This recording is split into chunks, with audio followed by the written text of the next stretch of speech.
Hey you there, have you ever seen this article? This article or all of these articles? Maybe some of you might know this article and some of you don't, so let's take a look. Oh, before I go deeper, my name is Noshami Thomasni and I'm from International Medical School, and I'm going to give a persuasive speech to you guys about a serious topic that are related to the drunk drivers.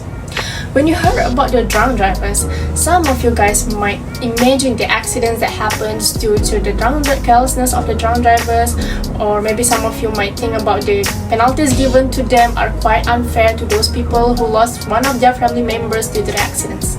So I'm here today to talk about should drunk driver nabbed and gives different penalties. Let's take a look at the article. Drunk driver kills one, injures another on federal highway happens in Kuala Lumpur on 29 May 2020. A courier company employee was killed and his colleague seriously injured after a car driven by a man under the influence of the alcohol crashed into the mansion of kilometer 24.2 on federal highway. Move on to the next article.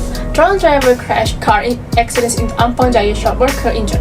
Happened in Kuala Lumpur on 21 November 2021. A furniture shop worker was seriously injured after an alleged drunk driver crashed into a premises in Jalan Kampung Pasir, Ampang Jaya. What is the point of me telling you guys all of this article?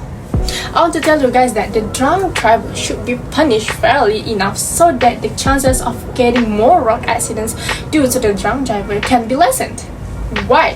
There are many numerous reasons why we should nab and impose harsher penalties on drunk drivers who hit others, because they owe many people's life. There are so many people that have died due to the drunk drivers. But the magical thing is that not many drunk drivers die, but the one who crashed by the drunk driver was. And most importantly, the one that have died did not actually break the law and even do not do anything wrong with their driving skills. Sadly, we even heard that the penalties given to the drunk driver are not fair enough compared to the family of the person who has died, due to the drunk driver's carelessness, as if their life are not valuable enough to be defended. Police figures show that the number of persons who died due to the drink driving accidents were going up markedly in 2012 and continuing on a general upward trend in 2013 until 2016. You guys could pause and observe this graph.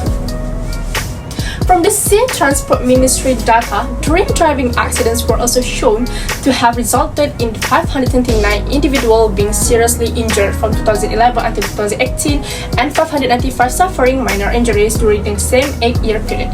The figures for 2010 were omitted in Malay mail style due to possible discrepancies in the figures provided by the Transport Ministry.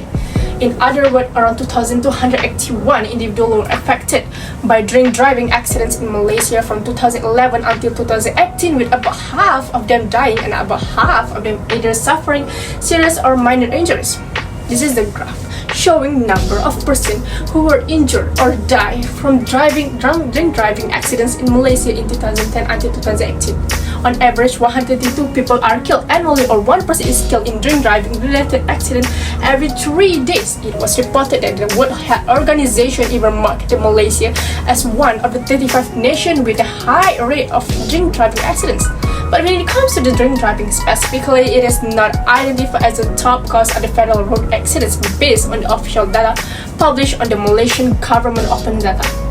But it is not to say that the number of drink driving incidents is a negligible problem, so the Malaysian police continue enforcement and screening via its traffic operation, particularly under Ops Mabuk, managed to detect a sizable number of road users with alcohol level in their body beyond the limit allowed under the law. Besides that, there are also many injuries that happen due to the drunk driver. Let's take a look at this graph. I will tell you a few ways to reduce the drunk driver from driving, which is firstly, we need to spread the awareness among the kids, teenagers, and even the adults. Awareness raising also can be a tool for advocacy to convince policymakers of the urgency of a certain issue, backed up by a whole segment of the community. Awareness raising is very powerful because it educates people about topics which are new to them and encourage them to participate in bringing change, especially about this topic. Other than that, the awareness that will rise from the community will cause the government to make the change in the law or policies where the government should be stricter on the drunk driver. This part of many reasons that could support them to do it again. Even the first-time offender also should not be taken lightly, because the lighter the punishment, the more chances of the offender to do it again. We all know that some rich people could afford the fines stated, and for them, the fines are not a big deal to deal with, and they could simply do the same mistake over and over again, which are not enough to prevent them from drink driving. So let's take the law fair enough to the condition of the victim. If the victims die, the punishment should be severe and stricter, although the first-time offender did it. And if the victims have injuries, then this punishment might be fair enough to be done. Lastly, in my opinion, we need to encourage the Grab or e-hailing drivers to work more at night. Some problems in Malaysia are the availability of the Grab drivers during the night. So if there are many e-hailing near the pub or the club, some of the drunk drivers might have taken the public transport instead of driving by themselves.